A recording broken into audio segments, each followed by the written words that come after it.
방송 가족 여러분 안녕하십니까? 삶 그리고 이야기 김정호입니다.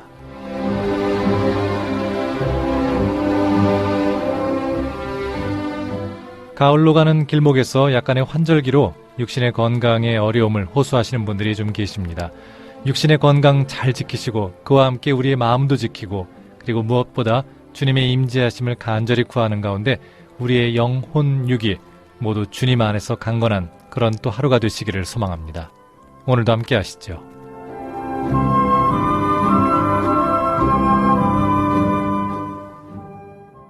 삶 그리고 이야기 오늘 이 시간은 귀한 목사님과 사모님 두 분을 스튜디오에 모셨습니다. 두 분과 함께하니 은혜도 두 배, 또 스튜디오가 꽉 차는 그런 감사의 시간이 될 듯합니다. 먼저 우리 목사님은 은혜비전교회에 섬기고 계시는 오서택 목사님 그리고 이종희 사모님 두 분이십니다. 안녕하세요. 안녕하세요. 예, 반갑습니다. 반갑습니다. 예. 자, 우리 목사님 지금 은혜비전교회에 섬기고 계신다 이렇게 말씀을 주셨죠. 네네. 제가 듣기로는 이제 은혜비전교회라는 이름으로 지금 이곳에서 사역을 시작하신 지 오래되지 않으신 걸로 알고 있어요. 네, 맞습니다. 이제 얼마나 되셨을까요? 저희들이 올해 1월 10일부터 예배를 드렸고요. 정식으로는 6월 20일 날 창립 예배를 드렸습니다. 6월 20일이면은 지금 이제 3개월 조금 더 예. 지난 맞습니다. 딱 그 정도네요. 예. 거의 뭐 개척교회라고 볼 수 있지 않겠습니까? 예, 말 그대로 개척했습니다. 예. 목사님 그러면은 제가 듣기로 이 개척교회가 모든 개척교회가 의미가 있지만 이게 이제 한 교단에서 또 기도 가운데 이루어진 그런 귀한 개척교회라는 이야기를 들었는데요. 간단하게 먼저 설명을 주시면 어떨까요? 네.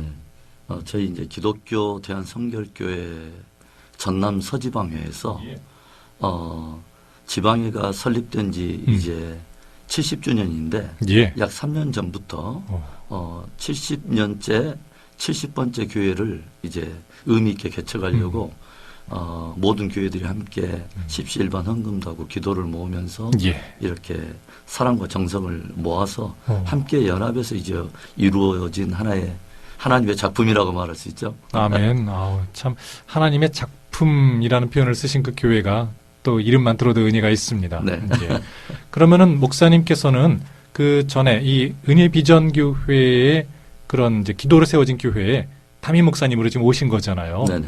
그 오시게 된 과정을 좀 더 저희가 좀 들어봐야 되겠는데 우리 목사님께서는 그러면 이 은혜비전교회에 부임하시기 전에도 계속 목포에 계셨던 건 아니고요. 그렇습니다. 저는 이제 미국에서 약 12년 정도 머물다가 미국에서도 이제 개척해가지고 한 8년 정도 목회를 하다 왔습니다. 아, 그래요? 그리고 그 전에는 이제 제가 1997년 2월에 아시아 네팔에 선교사로 파송돼서 네팔이요. 5년 동안 사역했고요.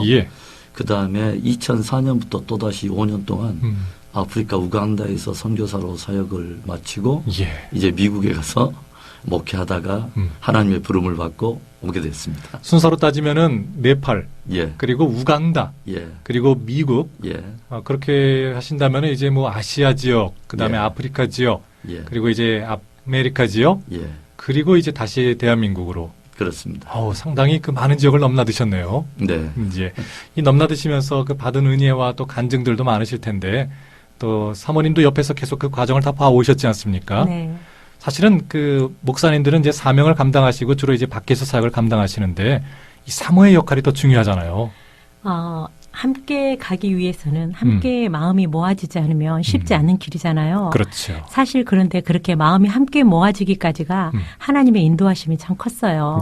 제 인간적인 생각으로는 감당할 수 없는 것들을 하나님께서 기도를 통해서 또 말씀을 통해서 저에게 너무나 확실하게 보여주시고 응답해 주셔서 함께 이 길을 오게 됐는데요.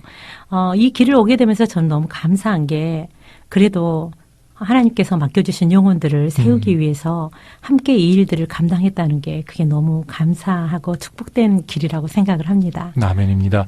우리 사모님 말씀하신 걸 제가 들어보니까 한 두 가지 정도가 귀에 들어오는데요. 함께 할 수 있어서 좋다라는 것. 그리고 또 하나는 하나님께서 주신 기도의 응답이다라는 표현을 쓰셨잖아요.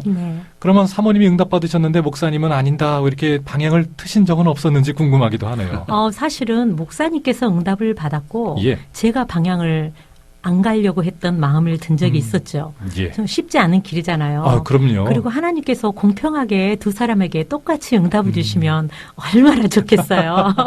그런데 하나님께서는 이렇게 그 남편을 통해서 예. 항상 먼저 그 비전을 보여주셨고 또 제가 그 길을 갈 수 있도록 하나님이 그 후로도 저에게도 용기 주시고 응답 주시고 갈 수 있는 힘을 하나님이 주셨습니다. 예. 예. 한 가정의 목사님을 제사장으로 세우시고 그리고 그 가정에 또 한 또 팀 사역을 위해서 또 사모님을 같이 또 응답을 주시는 그 이야기가 또 이제 계속 궁금해지고 있습니다. 그럼 먼저 우리 아프리카 가시기 전에 이제 네팔로 먼저 가셨잖아요. 네. 그 이야기를 좀 더 그 전으로 좀 가보도록 하겠습니다. 태어날 때부터 나는 네팔 선교사다 하고 태어나진 않으셨을 거 아니에요. 그렇습니다. 이제 우리 목사님 태어나셨을 때의 이야기 한번 들어볼까요? 예. 저희 가정은 대대로 이렇게 불교 가정이고요. 예. 저희 가정이 이제 불교 어떤 그런 배경을 가지고 쭉 이렇게 함께 지내오다가 저희 동생인 이제 막내 동생이 제일 먼저 아마 제가 기억하기로는 중학생 정도 되었을 때 그때부터 이렇게 복음을 먼저 듣고 새벽 기도를 쌓으면서 가정의 복음화를 위해서 얘가 기도를 했던 것 같아요. 예. 그게 하나 이제 씨앗이 되고. 중학생 때부터요. 예. 그리고 저는 이제 대학교 4학년 때 주님을 인격적으로 만나게 되고. 4학년 때요. 예. 그리고 이제 그때 저도 이제 몸이 많이 아프면서 병원에서 성경을 읽으면서 복음서를 읽은 가운데 주님을 예. 만났거든요. 예, 예. 그리고 이제 그때 말씀을 깊이 받을 때 제 마음속에 생각되는 어떤 주님의 마음이 영혼 구원에 대한 마음이 많이 느껴지면서 언젠가는 선교 쪽에 제가 기회가 된다면 헌신을 해야겠다는 생각을 예. 그때부터 좀 했어요. 4학년 때요. 네. 그리고 이제 목포에서 저희가 이제 유달제일교회 출신이거든요. 예. 그러기에 거기에서 그때 쉐키나라고 하는 이제 선교단을 함께 만들어서 그때부터 하나님께 주신 은혜를 따라서 이제 찬양으로 하나님께 영광을 올려드렸고요. 예. 그리고 하나님께 주신 이제 마음을 구체적으로 이제 그 비전을 성취하기 위해서 이제 신학을 시작해서 예. 서울신학대학원으로 예. MDB를 들어가게 됐고요.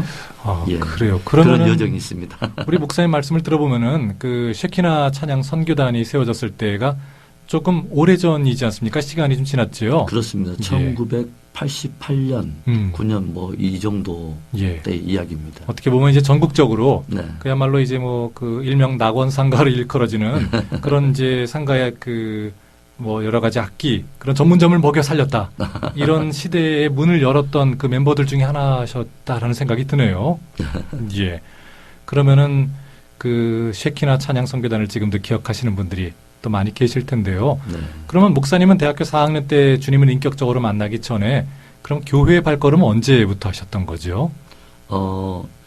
그때 전후로 저도 이제 교회를 다니기 시작했습니다. 그러면 예, 그 전에는 예. 이제 그 믿지 않고 저는 이제 대학에서는 그냥 일반 음악을 좀 했어요. 그래서 예. 그룹 사운드 음악도 하고 또 목포에 이 카페를 돌아다니면서 라이브도 좀 하고 그러다가 예. 갑자기 이제 그 제 몸이 좀 이렇게 몸이 아프게 되면서 그래요. 병원 신세를 지게 되고 그러면서 이제 자연스럽게 어떤 한 전도사님께서 예. 저에게 성경을 이렇게 선물을 하셨어요. 예.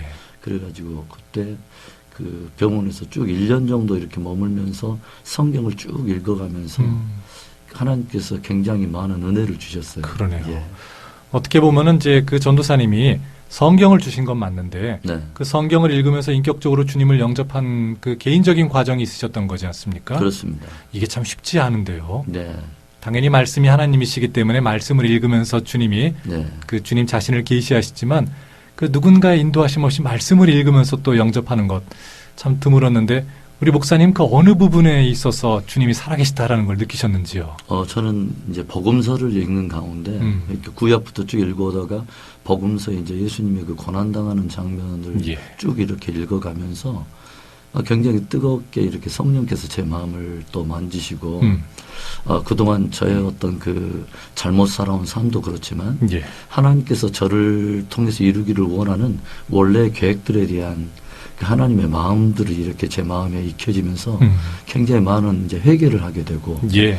그리고 예수님께서 나의 구원의 주가 되신다고 하는 이 복음이 제 안에 실제적으로 이렇게 각인이 되면서 그 주님을 나의 주님으로 영접을 하고 밤새도록 그날 회개를 하게 되고 그리고 새벽녘에 이제 하나님이 제 안에 예. 굉장히 자유하는 영을 주시더라고요. 그러면서 이제 병원의 문을 여는데 밤하늘의 별이 쭉 보이면서 예. 이전과는 다른 세상이 좀 이렇게 펼쳐지면서 제 안에 이렇게 새로운 멜로디들이 이렇게 많이 흘러나온 곡들을 한 2달 가까이에서 한 60곡 정도를 작곡을 했어요. 그래요? 예, 그리고 이제 그런 곡들을 함께 발표하려고 예.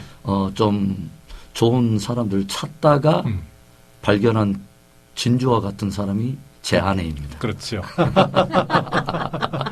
이 이야기도 저희가 좀 더 들어야 될 의무감이 막 느껴지고 있습니다. 이제.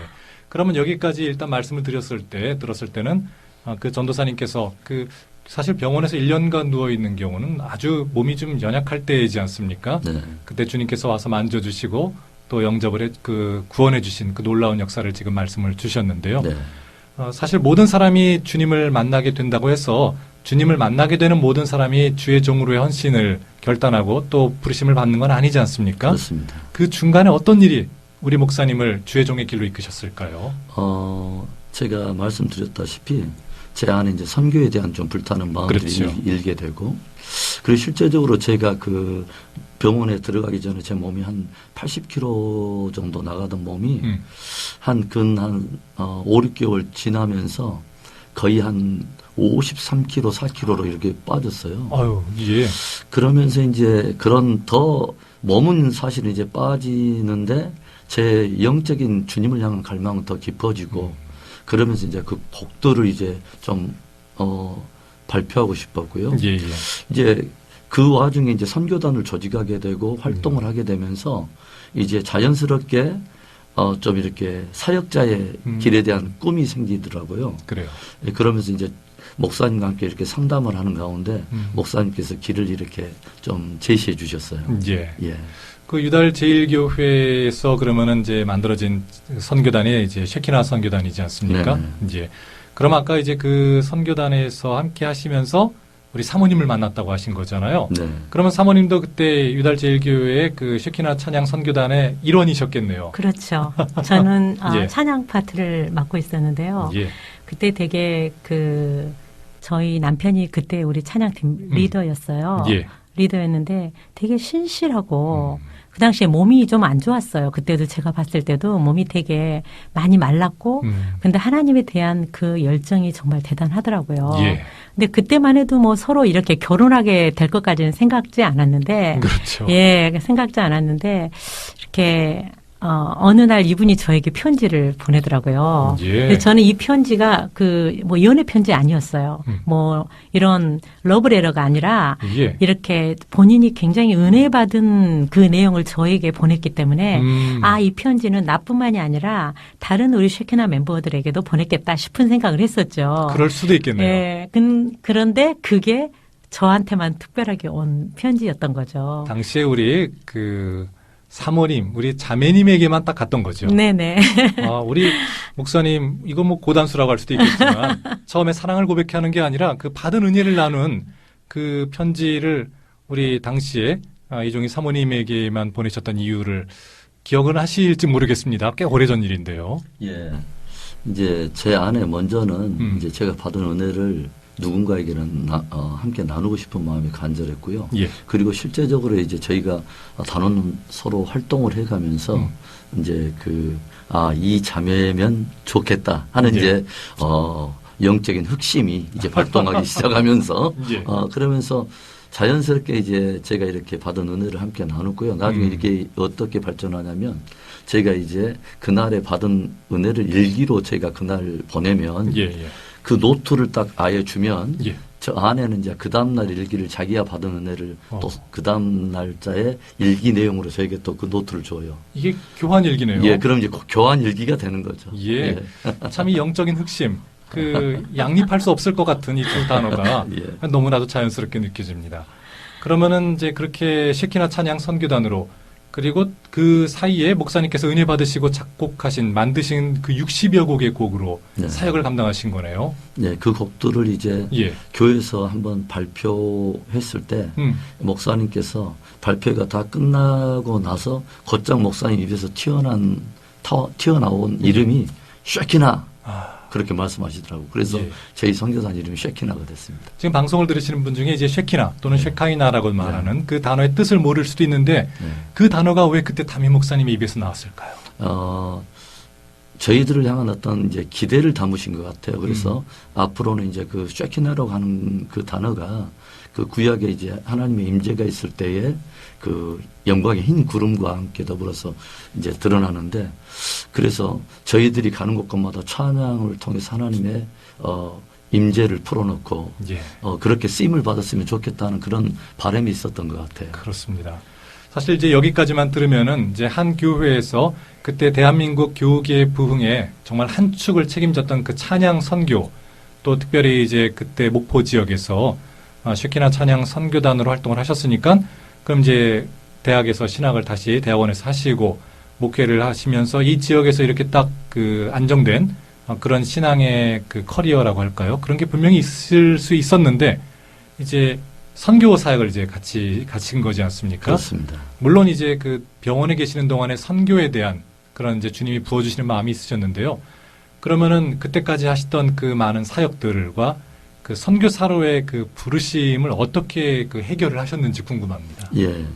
그래서 이제 저희들이 선교단을 조직해 가지고 주변의 인근 일대를 이제 찬양 집회를 많이 섬겼어요. 예. 그때 주로 이제 신안 지역의 섬들을 또 많이 돌아다녔고요. 또 목요일 날은 유치장 선교도 하고, 예. 뭐 새벽에는 이제 그 외항선들 배들 들어오면 그 물대 선교회라 해가지고 예. 또 복음도 전하고 이제 이런 사역을 하다가 어느 해에 그 지도에 있는 그 중도 예. 염산교회라고 하는 그 교회에 신년 그 찬양 집회를 저희가 그 초청을 받아가지고 저희들이 인도하는데 그때 강사로 오신 분이 예. 네팔 선교사님이셨어요. 예. 그래서 자연스럽게 그분과 함께 네트워크 형성되고 저희가 이제 그 신학대학원에서 공부를 하는 동안 내내 그분이 계속 기도 편지를 저에게 보내오셨어요. 그래서 제가 그분의 기도 편지를 받는 도중에 마음속에 다짐을 하기를 예. 내가 이 대학원을 마치게 되면 반드시 한 텀을 네팔에 가가지고 그분의 수족이 좀 되어드려야겠다. 예. 그래서 그분이 굉장히 이제 그 선교 현장에서 굉장히 많은 그 버든을 가지고 있는 것을 제가 이렇게 좀 느껴지면서 함께 좀 짐을 맡들어 드리고 예. 네팔 영혼들을 좀 한 텀을 꼭 품어서 함께 섬기며 돌아와야겠다 하는 이제 그런 마음을 자연스럽게 갖게 되었습니다. 예. 사실 선교사님들이 가지고 계시는 그런 마음의 거룩한 부담들이 우리 보내는 선교사들이지 않습니까? 저희들도. 네. 하지만 다 미루어 짐작할 수 없는 그런 일들이 있을 텐데요. 그러면은 이제 그 한 텀은 한 어느 정도의 기간만큼은 내가 그분의 손발이 되어서 함께 사역의 동반자가 되고 싶다라는 것. 사실은 이제 이것하고 어떤 이제 긴 롱타임, 긴 선교 사역을 감당하는 것은 또 다른 문제이지 않습니까? 네. 이 변화는 어떻게 찾아오셨는지. 네팔 선교를 이제 마치고 예. 다시 이제 한국에 돌아와서 청년 사역들을 이제 감당해 가면서 저희들을 파송했던 그 전주에 있던 교회가 예. 저에게 유학을 권유했고 그래서 이제 사실은 캐나다에 있는 어떤 좋은 신학교로 예. 이제 그 유학의 길이 열렸었어요. 그런데 갑자기 또 하나님께서 제 마음속에 그 감동을 주실 때 조금 더 건강이 있고 좀 더 체력이 있을 때 또 한 텀을 더 헌신하고자 하는 그런 마음이 또 자연스럽게 제 안에 들더라고요. 예. 또 네팔에 다시 돌아갈 수도 있는데 이제 한 텀 사역을 그 제가 그 네팔 전체 팀 대표를 감당하면서 어느 정도는 잘 구축이 되어 있기 때문에 예. 다시 돌아갈 이유가 없었어요. 그 후배 선교사님들과 현지 지도자들이 자연스럽게 기초 베이스를 잘 다지고 있었기 때문에 예. 그래서 교단 선교부와 타협을 해가지고 선교사가 우리 교단 선교사가 없는 개척 지역 중에 한 지역을 선택한 곳이 아프리카 우간다였습니다. 아, 그러네요. 이 선교사로 헌신한 분들은 자리를 옮겨서도 계속해서 주님이 부르시는 그 흐름이 있는데요. 자, 그럼 여기서 이제 네팔 얘기를 조금 더 하고 우간다로 좀 넘어갔으면 좋겠습니다. 네. 자, 네팔로 이제 주님이 부르시고요. 그리고 내가 이렇게 손발이 되어주겠다. 그 목사님의 손발이 되기로 이제 서원하신 분은 우리 목사님이시고, 네. 또 사모님은 이제 옆에서 또 같이 가시지 않습니까? 그렇죠. 예. 우리 목사님의 그 선언이 사모님에게 있어서는 폭탄 선언이었는지 아니면 이렇게 의견 나눔이었는지 뭐 좀 궁금한데요. 어떤 폭탄 선언이었죠. 그래요. 목사님 아까 그 말씀하셨다시피 목사님은 이 선교에 대한 마음이 계속 있었어요. 예. 저에게도 그 얘기를 나누었어요. 근데 저는 그렇게 얘기를 했죠. 아유, 뭐 그 날이 언제 올까 싶어가지고 저는 아예 그 선교에 대한 마음을 하나님이 저에게는 그런 부담을 안 주셨기 때문에 예. 그때만 해도 아무 생각 없이 있었어요. 근데 어느 날 목사님께서 그 화요일 날, 월요일 날 사역자들이 쉬잖아요. 예, 예. 화요일 날 교회에 가서 보통 집에 안 오시는데 이렇게 오전에 집에 잠깐 왔어요. 근데 이게 왜 폭탄 선언이냐면요. 저에게 일주일 안에 짐을 싸라는 거예요. 일주일 안에. 이건 폭탄 선언이죠. 예. 네. 일주일 안에 짐을 싸서 저희가 선교사 훈련원, 교단 선교사 훈련원에 들어가기로 됐다고 저에게 일주일 안에 짐을 싸라는데 예. 그때 우리 아이가 첫 애가 있었고 둘째 애가 그때 3개월째였어요. 젖먹이 아이가 있었어요. 그야말로 아직 젖도 못 된. 예. 그런데 저에게 짐을 싸서 예. 물론 당장 선교진 아니에요. 선교사 훈련원에 들어가서 예. 선교 지원하셨던 선교사님들과 한 집에서 이렇게 살면서 저희가 선교 훈련을 받았거든요. 예. 그래서 그때 이제 목사님이 그 말씀을 하셨을 때 진짜 kwa광 예. 그러네요. 예, 뒤통수를 맞는 느낌을 받았어요. 그 언제가 올지 안 올지 모르는. 네네. 이제 목사님이 그날이 와버린 거죠. 그렇죠. 예. 그래서 일주일 안에 짐을 쌌어요. 예. 근데 그 짐을 딱 싸기 일주일 전에 저희에게 차가 생겼어요. 예. 예. 원래 그 차가 있어야지 저희가 주말 사역은 전주에서 그대로 하고 주중에는 올라가서 이제 선교사 훈련을 예. 받아야 될 상황인데 바로 또 하나님께서 너무나 감사하게 그 일주일 전에도 차까지 딱 준비를 해주신 거예요. 차 자체도 그 응답의 표적이라고 볼 수 있겠네요. 그렇죠. 예. 그렇게 해가지고 이제 젖먹이 아이를 안고 또 어린 또 딸을 안고 그렇게 하고서 이제 저희가 선교사 훈련원에 딱 들어갔는데 그때 제가 그걸 잊을 수가 없어요. 그때가 5월 달이고 비가 왔었어요. 예. 근데 약간 쌀쌀해가지고 들어갔는데 저희에게 방 하나를 그러니까 선교사님들마다 그 큰 집에 방을 하나씩을 주고 그 방 안에 한 패밀리들이 들어가서 이제 훈련을 받는 거거든요. 예. 근데 거기에 딱 들어가서 앉아서 있는데 이제 모든 걸 체념한 상태죠. 이제는 어디로 제가 선택하고 도망갈 수 없이 그렇죠. 그냥 딱 그쪽 안으로 밀어 넣었잖아요. 거기에 무릎 꿇고 딱 앉아서 기도하는데 하나님께서 제 마음에 굉장히 평안한 마음을 주시고 예. 훈련을 받는 중에 그 네팔의 영혼들을 향한 사랑하는 마음을 저에게 부어주시더라고요. 그러니까 뭐 똑같이 같은 열정으로 갔으면 좋았었겠지만 그래도 하나님께서는 또 내가 받아야 할 은혜 또 내가 헌신해야 될 그 이유를 저에게 또 이렇게 그 가르쳐 주시기 위해서 예. 이렇게 따로따로 응답을 주시지 않았나 하는 생각을 해봤어요. 아, 정말 그렇습니다. 폭탄 선언임에도 불구하고 또 주님께서 그 동일하지만 각각의 지금 맡겨진 상황에 또 맞춰서 또 응답을 그렇게 주셨네요. 네네. 예. 한 명은 그 자녀 중에 하나는 피덩이였는데. 그렇죠. 예. 그 목사님은 응답은 받으셨지만 그 우리 사모님과 또 아이들을 보면서 뭐랄까 그렇다고 이제 물론 그 롯의 아내처럼 소금 기둥이 되지는 않으셨지만은 뭔가 좀 이게 이래도 되는 건가라는 생각이 드셨는지 아니면 목사님은 그런 생각을 해본 적이 없으신지 궁금하네요. 저는 그런 생각을 해본 적은 없습니다. 예. 이제 저희들이 함께 그 네팔에 도착했을 때도 저희들이 계속 우리 자녀들에게 심어주었던 그런 함께 나눴던 말은 예. 하나님께서 아빠를 부르신 게 아니라 우리 가정을 선교사로 예. 불렀다고 하는 그 내용을 계속 말해줬어요. 그러니까 아이들이 나중에 그 네팔에 딱 갈 때는 어린 나이지만 예. 아이들의 마음 안에도 어떤 작은 선교사, 어린 선교사 예. 이런 그런 마인들이 있었고요.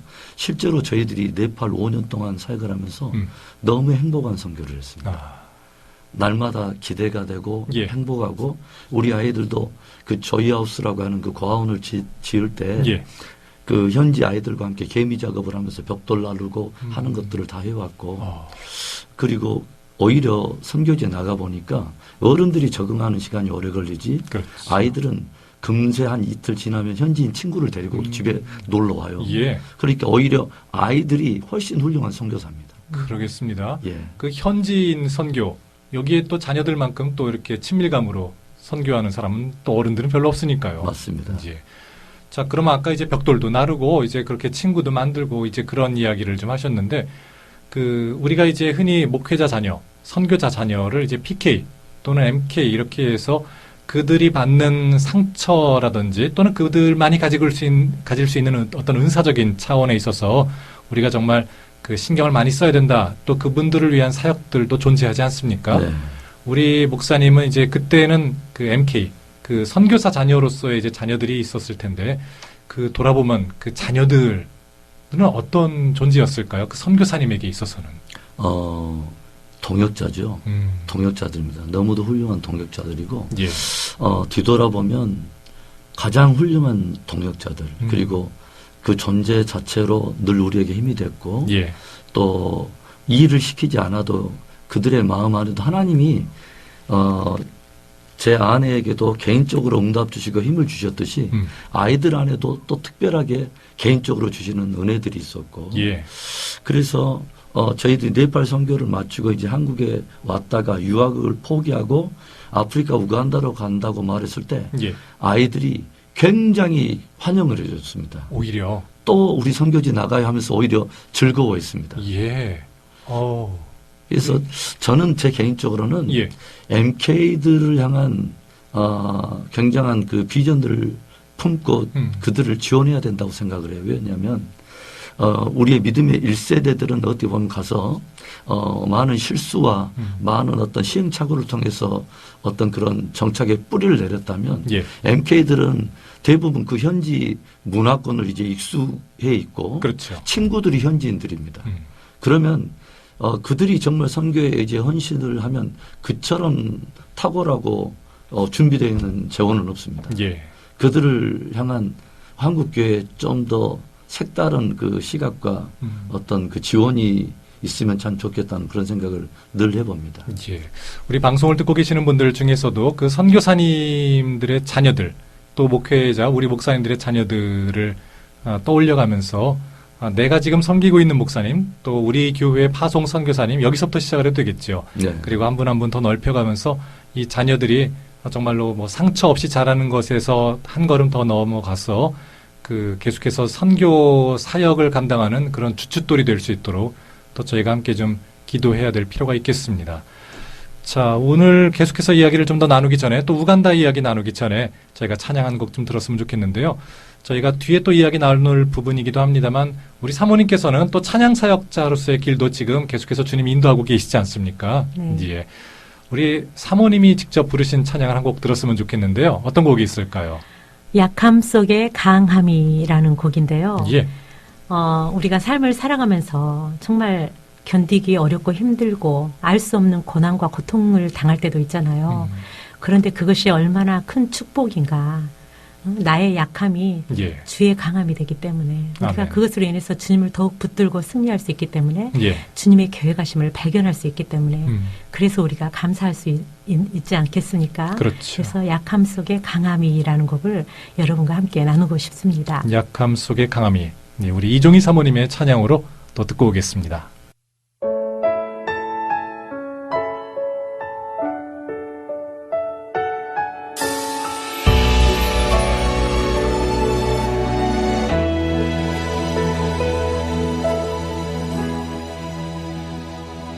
나의 연약함 주의 강함이라 나의 연약함 주의 강함이라 나의 강함이 주를 몰게 한다면 나를 연약하게 하소서 나의 부족함 주가 채우시네 나의 부족함 주가 채우시네 나의 부요가 주를 멀게 한다면 나를 가난하게 하소서 나를 괴롭히는 육체의 가시와 알 수 없는 고난과 내 작은 믿음도 주와 더 가까이 거할 수 있다면 그것이 축복이라 그것이 축복이라 약함 속에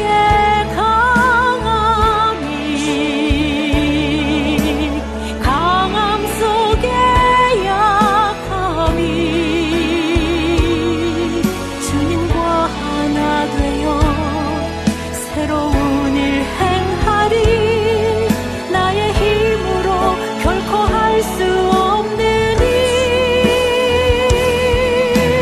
부족함에 풍요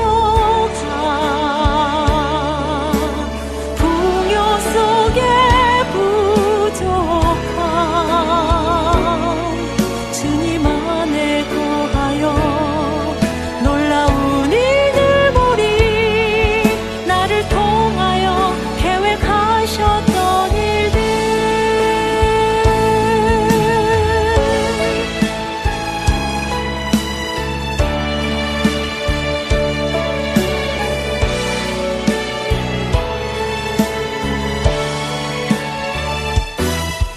나를 괴롭히는 육체의 가시와 알 수 없는 고난과 내 작은 믿음도 주와 더 가까이 거할 수 있다면 그것이 축복이라 그것이 축복이라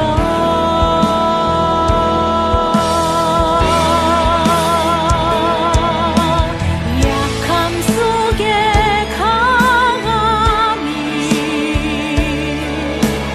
강함 속에 약함이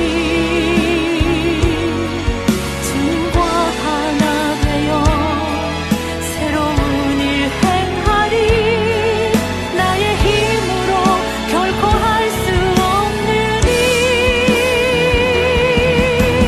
부족함에 풍요 속에 부족함 주님 안에 거하여 놀라운 일들 보리 나를 통하여 계획하셨던 일들 나를 통하여 계획하셨던 일들 나를 통하여 계획하셨던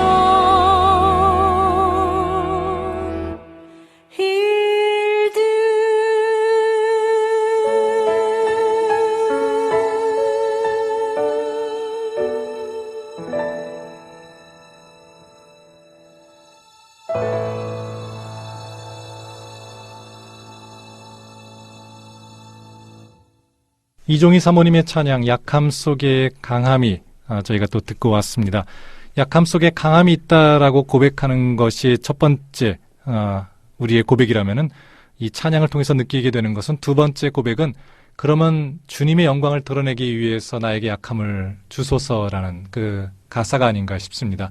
이 가사 참 고백하기 어렵지 않습니까, 사모님? 그렇죠. 예. 예, 우리가 입술로 고백하기에는 쉬워도 삶으로 고백하기에는 참 쉽지 않은 그렇죠. 네, 고백이죠. 무엇인가 내가 그래도 좀 든든한 구석이 좀 있어야 되지 않겠나. 그것이 내 육신의 건강함이든 내 지식의 총명함이든지 무엇인가 있어야 되는데 그 모든 것들 위에 주님이 더 계시다라는 것이 오늘 이 찬양 한 곡만 들어도 더 깊은 은혜가 있겠다 이런 생각이 듭니다. 자, 오늘 삶 그리고 이야기 은혜비전교회 오서택 목사님과 또 이종희 사모님과 함께하고 있습니다. 우리 사모님의 음성을 지금 들으신 분은 또 이제 궁금해하실 텐데요. 아까 잠깐 말씀을 드린 대로 사모님께서는 찬양사역에 또 지금 길도 함께하고 계시잖아요. 네. 우리 목사님 처음 만나셨던 장소가 또 쉐키나 찬양 선교단이라는 그 찬양 선교단의 또 이제 싱어 파트를 또 맡으셨는데, 그러면은 우리 목사님께서 이제 또 잠깐 찬양 듣기 전에 나누었던 네팔 선교사로 또 이제 나누게 될 우간다로 이렇게 가시는 중간에 찬양 사역자가 되고 싶은, 또는 찬양 사역자로서의 사모님의 정체성은 조금 희미해질 수도 있었지 않았나 이런 생각이 드는데, 그 길을 어떻게 주님이 인도하셨는지 궁금합니다. 저는 사실 저희 남편하고 결혼하면 저희 남편도 찬양 사역자였고, 그렇죠. worship 리더였고, 저도 찬양을 했기 때문에 저는 합력해서 더 큰 찬양 사역을 할 걸로, 저까지 할 걸로 생각을 했는데, 일단 결혼을 하다 보니까 또 목사님은 목회 사역에서 또 찬양팀을 맡으면서 계속 그 사역을 감당했지만, 저는 또 자녀들이 생겼잖아요. 그렇죠. 예, 어린 자녀들을 생기면서 사실 이게 굉장히 큰 기쁨이면서도 마음 한편으로는 내가 뒤로 도태되고 있지 않는가 하는 생각을 하게 됐어요. 그래서 그때 하나님께 제가 기도를 했죠. 하나님, 저도 찬양하고 싶어요. 그런데 하나님께서 그때 저에게 주셨던 응답은 지금 너는 너희 자녀를 키우고 내 남편을 이렇게 서포트하는 게 지금 너의 가장 해야 할 일이다. 이게 너의 사역이다. 하나님 그때 그 말씀을 주시더라고요. 그래서 제가 그걸 뛰어넘을 수 있었거든요. 예. 그런데 저희 목사님이 또 네팔 사역을 간다고 하는데, 네팔 사역을 가게 되다 보면 또 제가 개인적으로 갈망했던 이런 찬양 사역에 대한 이런 것들이 또 제한이 되게 돼 있잖아요. 선교제이기 때문에. 그래서 제가 거기에서 하나님 앞에 기도했어요. 우리 목사님은 이렇게 다니면서 굉장히 전투적으로 다니면서 사역을 굉장히 열심히 하셨거든요. 근데 저도 하나님 앞에 그런 갈망이 생기는 거예요. 하나님, 저도 찬양을 통해서 이 복음을 전하고 싶어요. 그런데 하나님께서 그때 저에게 주셨던 말씀이 굉장히 저를 이렇게 위로해 주셨어요. 네 삶을, 너의 삶을 통해서 나를 찬양해라. 아멘. 그 말씀을 하시는데, 그렇군요, 하나님. 제가 목소리로도 하나님을 찬양할 수 있지만 삶을 통해서도 하나님을 찬양할 수 있군요.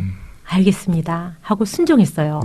그런데 그 순종이 조금의 시간이 지나면서 저희 목사님이나 저나 이런 찬양 사역에 대한 탤런트가 있잖아요. 그렇죠. 근데 하나님께서 그곳에서 그 네팔 현지인으로 구성된 찬양학교, 음악학교를 저희를 만들게 해주셨어요. 현지인들로 구성된. 그래서 그곳에서 찬양도 가르치고 또 한국에서 이렇게 그 탤런트가 있는 그 형제 자매들이 와서 기타도 가르치고 올겐도 가르치고 뭐 이런 거 하면서 그 음악 학교를 하게 됐는데, 또 그걸 통해서 저희가 또 그곳에 사역할 수 있도록 하나님이 또 은혜를 주시고 결국 그 네팔 사역을 마치고 나왔을 때는 그 팀들을 통해서 정말 음악 센터까지 저희가 짓고 이렇게 나올 수 있도록 하나님 은혜를 주셨어요. 제가 이제 선교사님들의 사역을 듣다 보면 학교 또는 이제 병원, 물론 이제 교회까지 이렇게 나오는 경우가 있는데, 음악센터. 이건 또 처음 듣습니다. 우리 목사님의 경우에도 사실은 지금 부르심을 받고 네팔로 가셨을 때만 하더라도 그 음악센터에 대한 비전은 아마 없지 않았을까 하는 생각이 드는데요. 네, 전혀 없었습니다. 그렇겠죠. 전혀 없었고요. 제가 이제 네팔에 들어가서 저에게 맡겨진 사역은 주로 본부 행정 사역이었습니다. 그러니까 저도 어떤 찬양 사역에 대한 꿈을 꾸면서 들어갔지만 그곳에서 저희 그 선교사님들과 구성된 법인 재단의 행정 업무를 먼저 제가 배우게 됐어요. 그래서 저도 역시 하나님께 그런 기도를 하게 되더라고요. 하나님, 이런 부분은 저랑 좀 이렇게 탤런트가 안 맞고 그런 좀 전문적인 행정 인력이 하면 참 좋은데 그러나 이제 어떤 다른 사람들이 맡을 수 없고 재원들이 한정이 되어 있기 때문에 제가 그것을 배우게 되고 맡게 됐어요. 그러면서 제 마음속에 또 한편으로는 하나님 앞에 좀 약간은 투정어린 그런 말로 늘 했던 게 하나님, 제가 이 땅에 땜빵하러 왔습니까? 그런데 이제 저희가 재단 산하에 여러 이제 선교사님들이 있었고 그 선교 목사님들의 현장과 그분들을 이제 삶을 보호하는 입장이었기 때문에 그분들이 한국으로 잠깐 이제 출타를 하더라도 제가 가서 거기 주둔하면서 거기 골을 좀 이렇게 메꿔드리고 오고 또 다른 지역에 어떤 사역이 또 벌어지면 함께 가서 이렇게 또 일부 감당해드리고 예. 이렇게 늘 하다 보니까 아 나는 땜빵 선교사구나 이런 생각을 했는데 예. 한 2, 3년 지나고 나서 후임 선교사들이 오면 저에게 오리엔테이션 할 수 있도록 이렇게 그 시간이 주어졌을 때 오히려 그들에게 제가 도전을 하고 있더라고요. 여러분 선교지는 재원이 한정적으로 있기 때문에 예. 나만의 어떤 달란트와 이것을 고집은하지 마십시오. 모든 걸 주님의 주권 아래 내려놓고 여러분 땜빵 선교사가 되십시오 하고 제가 강의를 하고 있더라고요. 예. 그야말로 목사님께서 그 삶으로 겪어내신 이 거룩한 땜빵의 그 존재 의미를 예. 좀 나눠주셨네요. 근데 이제 사실 그렇게 가면서 이게 이렇게 주님께서 열어주시는구나라고는 느꼈는데 그 사모님이라는 이제 한 사역 찬양의 주님이 은사를 주신 한 개인의 그 간절한 기도를 통해서 그 어떤 한 개인을 찬양 사역자로 세우는 것이 아니라 찬양센터까지 그렇게 만들 수 있도록 길을 열어주신 거는 주님이 이렇게 그 가정을 한 팀의 사역으로 세우신다라는 것을 다시 한번 느끼게 됩니다. 네, 그래서 이제 우리가 하나님이 주님의 부르심 앞에 주권을 내려놓고 주님께 인정하고 이제 각자의 어떤 본분을 수행할 때 예. 하나님께 생각지도 못한 이제 우리가 늘 마음속에 열망했던 그 열망을 아시고 계시는 것 같아요. 그래서 그러네요. 그런 사람들을 만나게 하시고 이제 그런 재원들과 함께 네트워크를 형성하고 그러면서 이제 자연스럽게 그런 일들도 예. 일부 또 감당할 수 있도록 은혜를 주시더라고요. 그렇습니다. 저희가 그 찬양을 항상 극동방송을 통해서 많은 찬양이 나가는데 지금 보니까 우리 그 쉐키나 찬양 선교단의 그 찬양이 극동방송 복음성가 경연대회에 이렇게 수록이 돼 있었어요. 우리 사모님 소개를 좀 해주셔야 될 것 같은데요. 네, 저희가 그때 쉐키나 선교단 찬양 사역을 할 때 예. 그 어느 날 교회에서 이런 공문이 왔다면서 저희에게 그 공문을 보내온 게 제9회 전국 복음성가 경연대회가 있다고 예. 거기 한번 우리 쉐키나 선교단도 한번 참여해 보는 게 어떻겠느냐. 사실 그 전까지만 해도 그런 복음성가 경연대회가 있는 것도 저희는 잘 몰랐어요. 예. 근데 저희 그 목사님이 그때 그 당시에 청년으로서 이 공문을 보더니 갑자기 막 그 악보를 그리는 거예요. 예. 거의 10분 만에.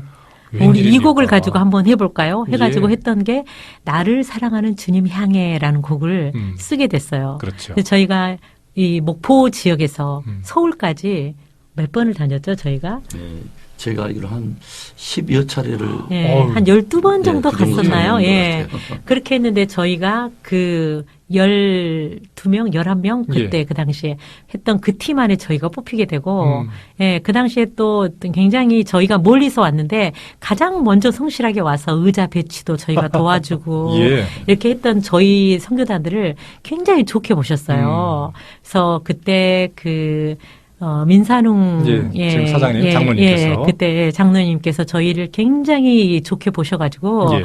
이거 계속 지금까지도 저 연락하고 있거든요. 그래요. 예. 그리고 그때 그 출전하셔서 네. 또 동상을 또 수상을 네, 하셨어요. 맞습니다. 그때 예. 김장한 목사님께서 저희에게 예. 수상을 해주시면서 인사말이었는지 모르겠지만 그때 저희의 소식을 들었는지 어쨌는지 잘 모르겠지만 이 팀을 대상을 주고 싶었는데 이렇게 격려해 주셨어요. 그래요.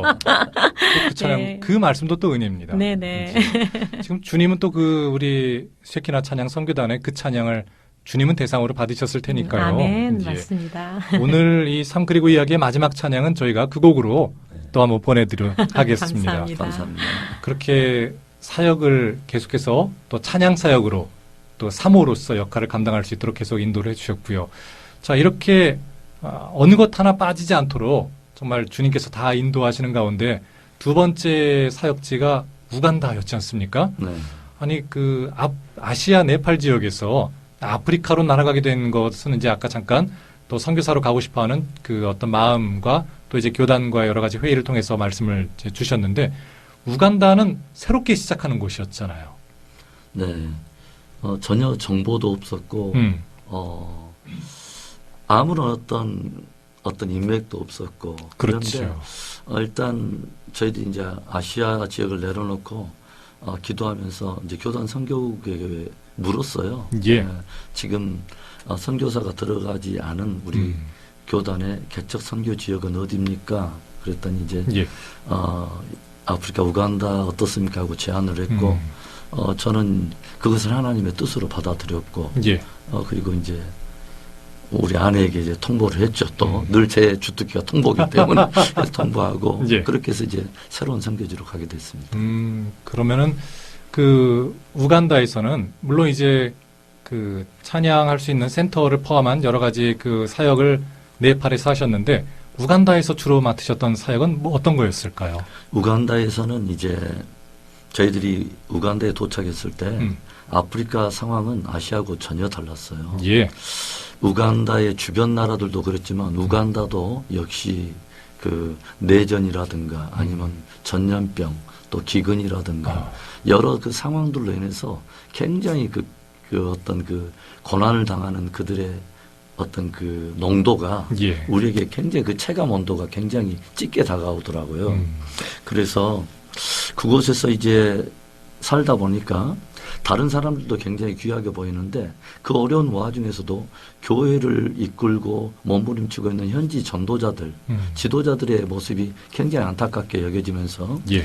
도심권까지 와서 신학 교육을 받지 못하고 시골에 이제 있는 사역자들 그리고 국경을 넘지 못하고 있는 주변 그 국경의 인근에 있는 수단이라든가 아니면 루안다, 부룬디 예. 이런 지역에 있는 그 현지 전도자들을 이렇게 생각을 떠올리면서 교단을 초월해 가지고 한 대여섯 가정이 하비스트 미션이라고 하는 작은 이렇게 단체를 만들어 가지고 저희들이 그 순회 이동 신학교, 예.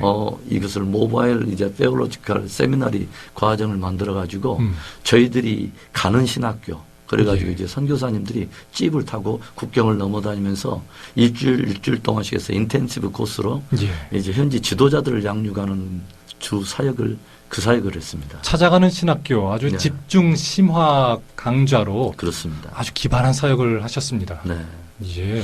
이제 그 사역이 저희들에게도 굉장히 의미가 있었던 게 이 사람들과 함께 어느 지역을 이제 가가지고 그곳을 섹터로 이렇게 정하고 저희들이 함께 가면은 예. 그들도 이제 함께 자기가 사는 시골 지역에서 쌀도 가지고 오고 양식을 가지고 가지고 그 중간 거점 지역에서 만나서 예. 일주일 동안 함께 먹고 자고 하면서 오. 함께 새벽부터 이제 시작하죠. 새벽 기도부터 시작해서 예. 오전 집중 4시간 강의 그리고 점심 2시간 정도 식사 끝나고 나서 열방을 위한 중보 기도 그리고 오후 또 집중 강의 그리고 저녁 식사하면 밤마다 이제 부흥 집회 어떻게 보면 집중적으로 이렇게 갈 수밖에 없었던 이유가 예.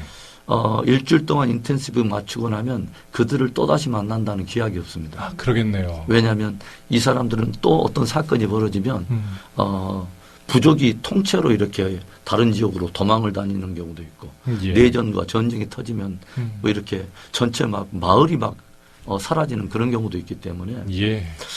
그들에게 집중적으로 무엇인가를 주기 위해서 다른 잔가지를 다 치고 오직 성경의 가장 골자들만 집중적으로 이제 그들을 양육하는 예. 그런 사역을 섬겼습니다. 참 어떻게 보면은 저희가 이제 그 중국으로 가서 그 중국에서 지하교회에서 또 이렇게 사역하시는 선교사님들에게 또는 그 중국 현지 분들에게 그 정말 밤새서 몇 날 며칠을 전하는 그런 선교사님들에 관한 이야기는 들었습니다만 그 반대편인 아프리카에서도 여전히 같은 사역이 일어나고 있었네요. 예. 그리고 이제 그 현지인들과 함께 먹고 자고 하면서 이들은 새벽 기도를 해본 적이 없었고. 그렇죠. 열방을 위한 기도 뭐 이런 개념 자체가 생소한 거죠. 그 저녁에 이제 부흥 집회하고. 예. 그리고 이제 금요일 날 저녁쯤 되면은 이제 저들과 함께 저희들 선교사님들이 섬겼던 저희 선교사님들이 한 50여 명 모이는 현지 전도자들의 발을 씻어줘요. 예. 그러면 이제 그날 저녁에는 정말 눈물바다가 돼요. 그리고 토요일 새벽에 예. 그들과 함께 성찬을 마지막으로 해서 모든 일정을 마칩니다.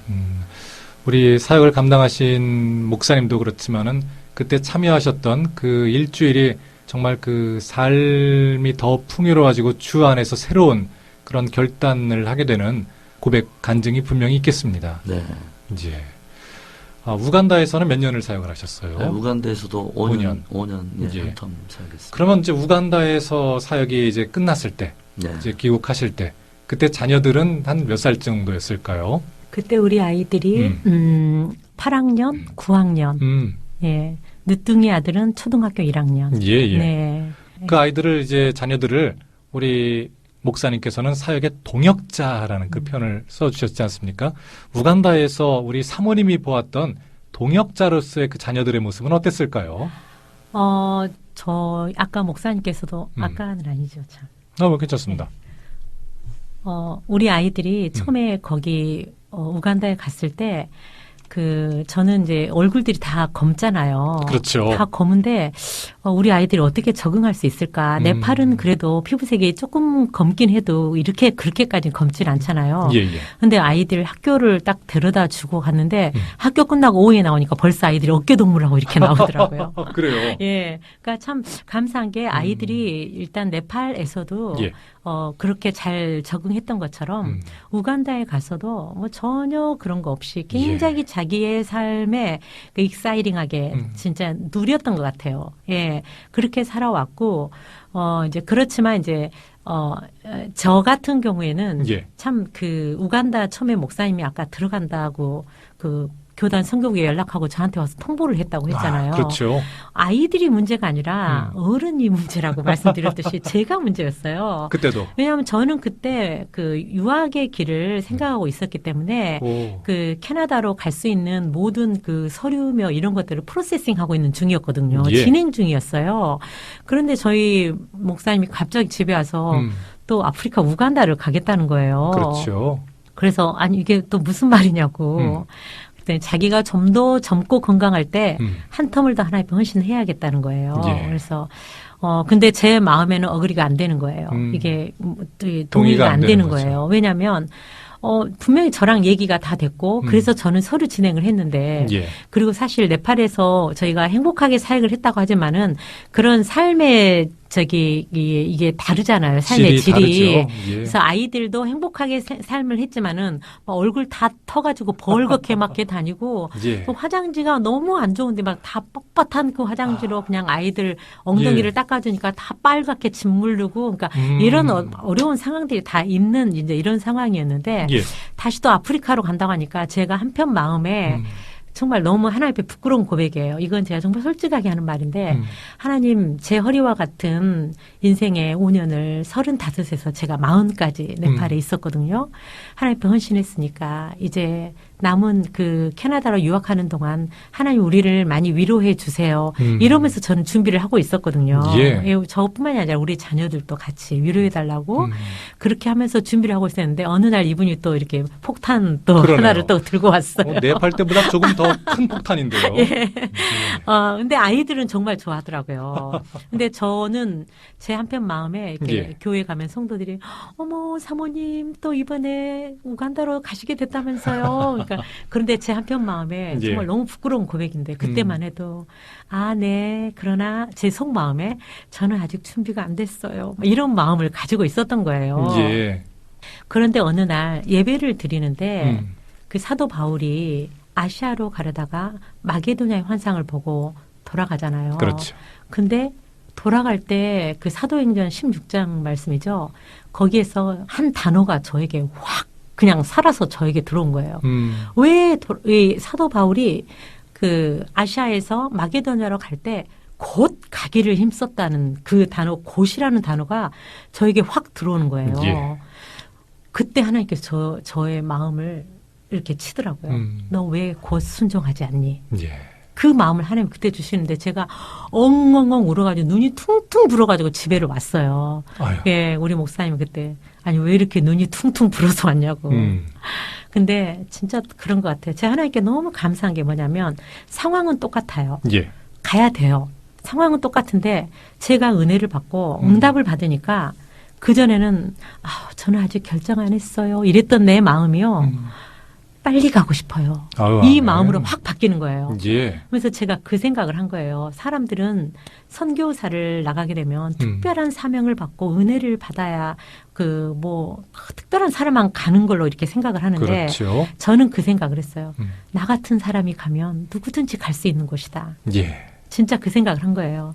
정말 나 같은 사람이 가면 누구든지 갈 수 있는 것이 선교지다. 왜냐하면 하나님이 은혜를 주시면 예. 하나님이 말씀해 주시면 그게 응답이 돼서 그게 내 힘으로는 갈 수 없지만 하나님이 주신 힘으로 성령의 능력으로 그 길을 믿음으로 달려갈 수 있는 힘이 생기더라고요. 예. 그래서 제가 그때 그 곧이라는 단어가 문자적으로 확 들어왔을 때 저 하나님 앞에 회개할 수밖에 없었고 순종할 수밖에 없었어요. 아멘입니다. 네. 그리고서 너무 사실 또 가서 예. 많은 어려움이 있었죠. 막 집에 강도가 들어오고 아이고. 뭐 또 그 개들을 독살시키고 세상에. 뭐 이 차에 있는 모든 부품을 다 훔쳐가고 뭐 이런 것이 있었지만 예. 그런 게 문제가 되지 않더라고요. 물론 그 상황이 굉장히 좌절하게 만들고 그렇죠. 하나님 그때 목사님이 더구나 시골에서 다른 시골에 가서 살고 있을 때 저와 아이들만 있는데 거기는 전기가 자주 나가거든요. 예, 예. 전기가 나갔을 때 그런 일이 벌어진 거예요. 그래서 막 아침에 엄청 울었어요. 하고 울었는데 그 집 앞에 놓여져 있는 커다란 쇳덩어리를 보면서 제가 하나님께 감사했어요. 이 쇳덩어리 정도면 우리 집 문을 부수고도 들어올 수 있을 정도였는데 하나님이 살려주셨구나. 아, 이게 너무 감사하다. 예. 엉엉 울던 눈물을 씩 닦고 예, 다시 또 헌신할 수 있는 그런 때가 있었습니다. 그러네요. 예. 참 귀한 사역, 우간다에서도 감당을 하셨고 또 우간다로 가실 때 그렇게 폭탄을 던지신 우리 목사님은 뭐 편히 잘 주무셨겠지만 또 이제 뒤에 또 주님과 또 따로 계산하시고 그리고 은혜 가운데 출발하시고 사역 감당하신 사모님 또 자녀들이 분명히 또 존재한다라는 그 생각을 합니다. 결론은 사모님을 위해서 기도해야 된다. 네. 이 땅의 사모님들을 위해서 네. 또 이런 또 결론이 또 분명히 존재하기도 네. 하고요. 자, 저희가 이제 여기서 잠시 또 인사를 드리고 나머지 남은 이야기들을 다음 주에 또 뵙고 인사를 드렸으면 좋겠습니다. 자, 첫 번째 시간이었고요. 지금까지 삶 그리고 이야기 은혜비전교회 오세택 목사님과 그리고 이종희 사모님과 함께했습니다. 두 분 다음 주에 뵙겠습니다. 감사합니다. 저도 여기서 인사를 드리도록 하겠습니다. 오늘 끝으로 준비한 찬양은 극동방송 전속 중창단의 찬양입니다. 이 세상의 모든 죄를 준비했고요. 이 찬양 들으시고 저는 또 토요일 다시 오도록 하겠습니다. 또 주의 은혜 가운데 한 주간 보내시고 또 그때 뵙도록 하겠습니다. 김정호였습니다.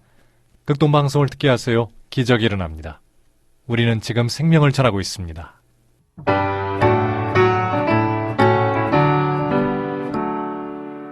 이 세상의 모든 죄를 맡기시는 주의 보혈 성자 예수 그 귀한 피 찬송하고 찬송하세 주님 앞을 멀리 떠나 길을 잃고 헤맬 때에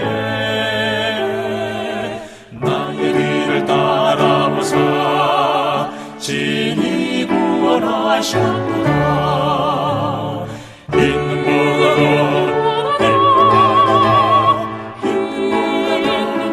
있는 무가도 주의 흘리신 보혈로 내게 씻어 주옵소서 가시관을 쓰셨으니 피로 얼굴 물드셨고 십자가의 모진 고통 나를 위해 당하셨네 말로 형용할 수 없는 구세주의 구속하심 그 은혜와 그 신사랑 찬송하고 찬송하세